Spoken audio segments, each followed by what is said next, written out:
예, 그러면 각각의 종목 전략 이어가 보도록 하겠습니다. 이베스트 투자증권 디지털 사업부 염승환 이사와 함께합니다. 어서 오십시오. 네, 안녕하세요. 네, 안녕하세요.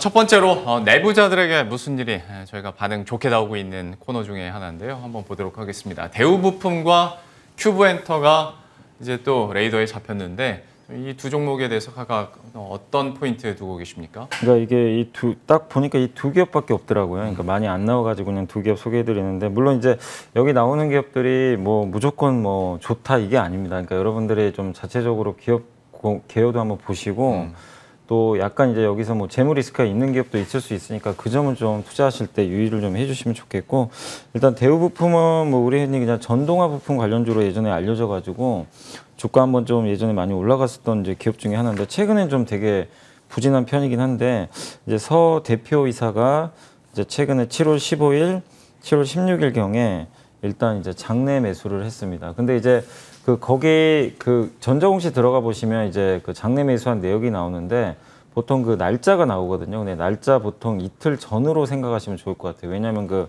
결제일 기준으로 나오거든요. 네. 그러니까 이제 실제 매수일은 그 영업일수 기준으로 한 이틀 전이라고 생각을 해주시면 좋겠고, 가격대가 2,560원하고 그 다음에 2,550원 정도. 그러니까 최근 주가 부근에서 좀 매수가 좀 들어온 것으로 보입니다. 사실 이 기업 저도 이렇게 좀 생소한 기업이어가지고 한번 봤는데, 일단 이제 그 전동화 부품을 만드는 기업이고 실적은 사실 지난 4분기에는 좀 안 좋았습니다. 지난 4분기에 적자가 좀 났었는데 이번 1분기에는 그래도 뭐 미미하지만 한 5억 정도 흑자전에 좀 성공했고, 그렇게 딱 재무제표만 봤을 때는 우리가 딱 우량주라 보기 좀 어려운 게 2년간 적자를 봤었거든요. 네. 2009년, 2019년, 20년, 그리고 부채 비율도 좀 많은 편이에요. 지금 부채가 한 500억 이상 좀 되는 상황이고 572억, 자본 총계가 355억이니까 부채 비율이 100%를 지금 뛰어넘을 정도로 조금 일단 좀 많은 상황입니다. 그래서 중요한 건 이 기업이 이제 뭐 대표회계사가 샀으니까 좋아진다 이거보다도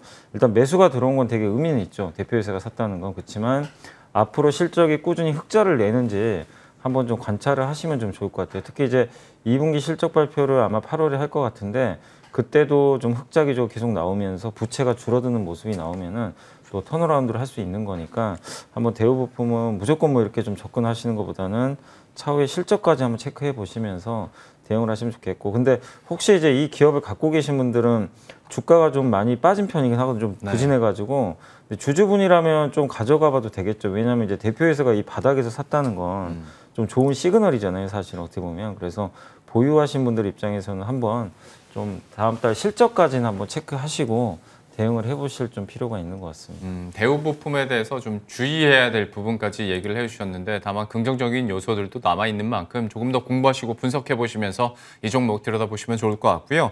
큐브엔터에 대해서는 어떻게 보세요? 큐브엔터도 이제 이 강 대표 공동 대표라고 하더라고요. 그러니까 이 공동 대표로 지금 체제로 가는 것 같은데, 강 공동 대표 이사가 7월 5일 날 24,903일 날 그 903원에 일단 좀 매수를 했습니다. 그리고 7월 14일 날도 이제 두 번에 걸쳐서 일단 매수를 해줬는데, 현재 주가가 조금 오른 편이긴 하지만 요새 그 엔터사들 주가 흐름이 굉장히 좀 견조하잖아요. 네. 네, 좋은 편이라서 큐브엔터도 조금씩 좀 반등을 해주고 있고, 특히 큐브엔터는 그 이제 국내에서는 뭐 이렇게 탑 클래스급의 뭐 이런 엔터사는 아니지만 그래도 여러분들이 뭐 이름 들으면 좀 알만한 뭐 그런 그 그룹들도 일부 있습니다. B2B라든가 또 그 여자 아이들이라는 이 그룹이 있는데, 특히 여자 아이들이 좀 매출 비중에 많은 걸 차지하고 있나 봐요. 한 70% 정도 될 정도로 활발히 좀 활동을 하고 있는데, 그 외에 뭐 조건 씨라든가 뭐 아니면 개그맨 허경환 씨하고도 좀 전속 계약을 좀 체결해서 활발한 이제 매니지먼트 사업을 하고 있는데, 제가 실적을 좀 봤더니 원래 좀 실적도 되게 좀 부침이 있었는데 이번 1분기는 어쨌든 실적이 되게 잘 나왔습니다. 영업이익이 분기에 22억이 나왔는데 되게 좀 오랜만에 이렇게 10억 이상 나온 것도 되게 오랜만이고, 그다음 무엇보다 재무 구조는 되게 안정적이에요. 그러니까 일단 부채가 좀 적고 자본 총계가 좀 많기 때문에 어느 정도 좀 재무 상태는 나쁘지 않습니다. 그리고 최근에 엔터 사업이 워낙 또 좀 핫한 상황이고, 물론 이제 중소형사라는 좀 한계는 있겠지만 이 보유한 그 아티스트들이 그래도 어느 정도 좀 퍼포먼스를 좀 가지고 있는 아티스트들이 많기 때문에 한번 좀 기대감을 가져볼 만한 그런 좀 기업인 것 같습니다. 기술적으로 좀 최근에 뭐 엔터사 연동대가 좀 오르긴 했지만 대표이사가 최근 주가에서 좀 계속 매수를 하고 있다는 것도 좀 긍정적인 좀 부분인 것 같습니다.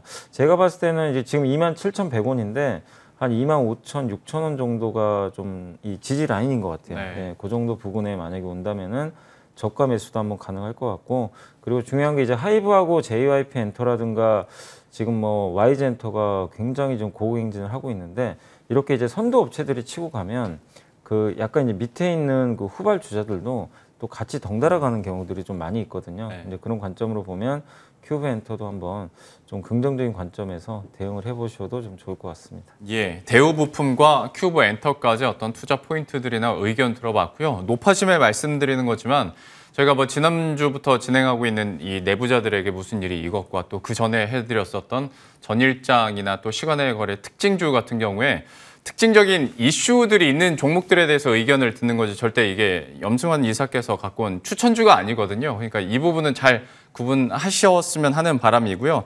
그러면 이제 좀 매력적으로 보이는 기업들은 또 어떤 것들이 있는지 이걸 한번 알아보도록 하겠습니다.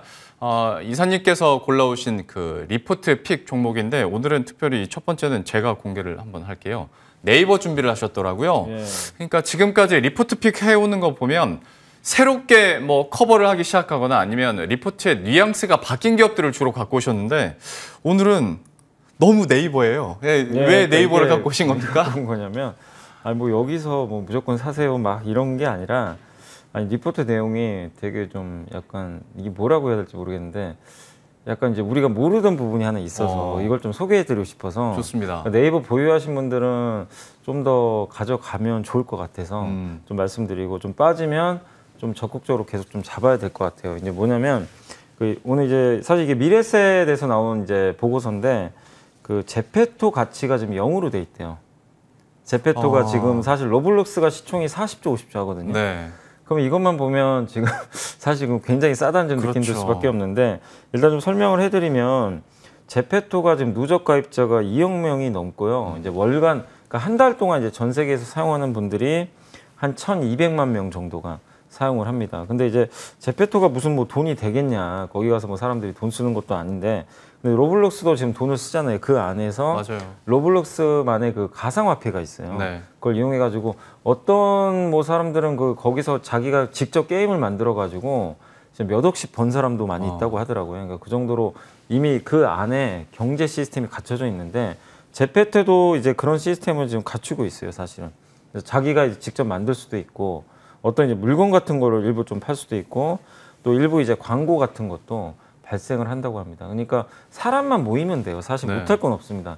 그러니까 설사 제페토가 지금 돈을 못 벌어도 여기에 뭐 2억 명이든 3억 명이든 앞으로 그 사람들은 밀집을 시켜버리면은 그게 더 돈이 되는 거잖아요. 네. 우리나라에서도 보면 지금 그 카카오라든가 아니면 뭐 네이버도 마찬가지지만 지금 많은 사람들이 그 플랫폼을 쓰니까 처음엔 다 적자였거든요. 네. 모든 게 다 적자였죠. 아무것도 뭐 돈 벌 수단이 아니었는데 광고를 좀 붙였더니 카카오가 대박이 난 거죠, 네. 사실은. 그런 시스템으로 이 제페토도 갈 수가 있거든요. 근데 왜 그럼 가치가 0이냐? 지금 쿠팡의 시가총액이 83조 정도 되거든요. 네. 근데 지금 이제 이 미래세 이제 연구원분께서 이제 가치 평가를 했는데, 그 네이버 지금 시가총액이 지금 70조가 넘었잖아요. 이 중에 그러니까 목표 시총은 거의 100조 정도 된다고 보시면 좋을 것 같아요. 근데 이 중에 지금 광고, 커머스, 포털 이 세 개가 사실 핵심이죠. 이게 66조 원 정도로 평가를 했고, 일본의 제트홀딩스 있잖아요. 네. 야후재팬하고 이제 그 합병했던 그 회사 가치를 14.4조 원 정도로 잡았고, 웹툰 가치를 8.5조 원 정도로 일단 잡았습니다. 근데 약간 여기서 제가 약간 동의를 못했던 게 파이낸셜 가치가 1.4조인데 네. 너무 좀 보수적으로 잡은 거 아니냐. 왜냐하면 카카오페이가 지금 이제 공모가 좀 낮아질 수도 있어요. 네. 그 금융 당국에서 좀 제동을 걸었더라고요. 근데 카카오페이가 제시한 그 공모가 상단으로 딱 계산해 보면 12조예요. 맞아요. 예, 12조인데 네이버페이가 1.4조밖에 안 된다는 건 좀 너무 가치 평가 절하된 것 같아요. 근데 어쨌든 이렇게 계산을 해보면 제페토의 가치가, 그러니까 만약에 네이버가 55만 원까지 갔을 때도 0이라는 거죠. 전혀 가치가 지금 없는 걸로 지금 반영이 돼 있는 거예요. 그러니까 역으로 계산을 해보니까 네. 빼고 하다 보니까 진짜 제페토는 하나도 안 들어가 있네요. 근데 제페토 가치가 누가 0으로 보겠어요? 그렇죠. 그건 아니죠. 그렇게 보면 노블록스만큼은 아니더라도 노블록스의 뭐 절반이라고 해도 20조는 받아야 되는데 그 정도로 그러니까 어차피 또 메타버스 시대고 얼마 전에 문재인 대통령이 그 디지털 그러니까 우리 한국형 누딜 관련해 가지고 새롭게 이제 기조연설 하실 때 거기에 메타버스를 넣어버렸어요. 작년에 없던 건데 그렇죠. 그러니까 키우겠다는 거거든요. 그러니까 그런 것까지 가미했을 때 충분히 뭐 시총 100조도 넘어갈 수 있는 그림이 나오는 것 같습니다. 근데 넘어가도 제페토의 가치가 거의 반영이 안 됐다는 거죠. 그러니까 이걸 보면 뭐 지금 뭐 네이버가 뭐 여기서 갑니다 이게 아니라 네이버는 어쨌든 제 생각엔 팔면 안 되는 기업인 것 같아요. 그래서 주주분들이 계속해서 좀 그 들고 가시면서 어떻게든 좀 시장이 오늘 또 빠질 수 있잖아요. 네. 미국장이 좀 빠졌기 때문에 막 흔들린다면 계속 좀 지분을 어떻게 하면 내가 더 늘려볼까 요거를 좀 고민해야 될 기업이 아닌가라고 좀 생각을 합니다. 그러니까 제페토의 가치가 0으로 책정되어 있을 거라는 생각은 사실 거의 안 하셨을 겁니다. 워낙 메타버스 붐이 일고 있기도 하고 경쟁력이 가파르게 올라가고 있는 상황인데 또 이렇게 역으로 계산해 보니까 충분히 이 부분에 있어서는 공략할 만한 매력적인 포인트인 것 같습니다. 네이버 이렇게 살펴봤고요. 두 번째로 또 픽한 종목도 바로 공개해 보도록 하겠습니다. 이번에는 이사님께서 공개해 주시죠. 네, 이번에 그 유니테스트란 기업인데 요거 이제 하나금융에서 이제 오늘 보고서가 좀 나왔어요. 네. 그래서 이 기업이 사실 이거 많은 분들이 아마 기억하시기로는 태양광 그 페로브스카이트라고 맞아요. 태양전지 중에 하나죠. 그래서 그 소형화할 수도 있고 뭐 자동차에 부착할 수도 있고 뭐 굉장히 쓰임새가 많을 수 있는 그 이제 그 태양 전지인데 그걸 개발하는 이제 회사로 알려져서 한때 뭐 주가 급등했다가 다시 좀 이제 밀리는 흐름인데 원래 본업은 반도체 장비 회사입니다. 그래서 D램이나 낸드 플래시 이제 테스트 장비 제조사라고 좀 보시면 좋을 것 같은데 2019년 이후에 이 테스트 장비 수요가 좀 줄면서 사실 그 낸드나 D램 쪽에서 뭔가 새로운 제품이 나와야 되거든요. 그러니까 DDR3에서 DDR4 갔을 때 굉장히 수주를 많이 받았어요. 근데 이제 DDR5까지 지금 아직 시간이 남아 있잖아요. 그러다 보니까 수주가 잘 안 돼가지고 2019년부터는 수주 부진이 좀 계속 이어지고 있다 이렇게 보시면 되겠고 다만 이제 올해 말이나 내년 초에 DDR5가 본격적으로 출시가 됩니다. 그러니까 이건 시간 문제예요. 그래서 아마 이 테스트 장비 수주 증가는 좀 당분간 좀 나올 수밖에 없는 것 같고 그 자회사 중에 유니퓨전이라고 있거든요. 근데 이 회사가 이제 비메모리 테스트 장비를 지금 개발을 하고 있다고 합니다. 그러니까 메모리 쪽에 치우쳤던 이 장비 회사인데 비메모리 쪽으로도 이게 국산화가 되게 되면 상당한 좀 성과를 거둘 수밖에 없고 또 정부 차원에서도 어쨌든 반도체 장비 계속 국산화를 적극적으로 좀 지원해주고 있기 때문에 그런 면에서 좀 성공 가능성이 높지 않을까 이렇게 보여집니다. 그리고 이 보고서의 내용은 뭐냐면 지금 당장 뭐 실적이 좋다가 아니라 우리가 그러니까 딱 이 방향이 맞는 것 같아요. 앞으로 좋아지는 기업을 사야 되거든요. 근데 방향성 면에서는 내년까지 봤을 때는 이제 하반기부터 좋아지는 그림이 나올 수밖에 없습니다. 그리고 몇 년간 수주가 부진했기 때문에 주가도 좀 최근에 눌려 있는데 그런 면에서 좀 저가 매수도 충분히 가능한 기업 같아요. 그래서 그 이 기업이 이제 제가 그 이렇게 최대 주주나 뭐 아니면 이제 지분 공시 찾아보니까 그 최준철 대표가 있는 VIP 자산운용 있잖아요. 네. 거기서 지분을 좀 늘렸더라고요. 예, 그런 것도 제가 한번 이제 검색하다 보니까 좀 이렇게 찾아봤는데 그래서 자산운용사에서도 일단 조금 들어가 있는 상태라서 그게 뭐 무조건 좋다 이건 아니지만 어쨌든 이제 한국의 또 대표 자산운용사가 일부 좀 지분을 좀 보유하고 있는 것도 좀 참고를 해주시면 좀 좋을 것 같습니다. 예, 유니 테스트에 대해서 주요 투자 포인트들, 매력 포인트들 얘기를 해줬으니까요. 또 관심 있으신 분들은 이 포인트 잘 머리에 새겨 두셨다가 전략으로 녹여내셨으면 좋겠습니다. 이어서 AES 해보도록 할 텐데요. 지난주 저희 그러니까 프로그램 팀 안에서 어떤 대화 플로우가 야, 에코프로 HN 왜 이렇게 잘 가? 하면 야, 근데 이거 염승환 이사님이 추천해 주셨던 종목이잖아. 와, 뭐 이러다가 일주일이 갔어요. 네.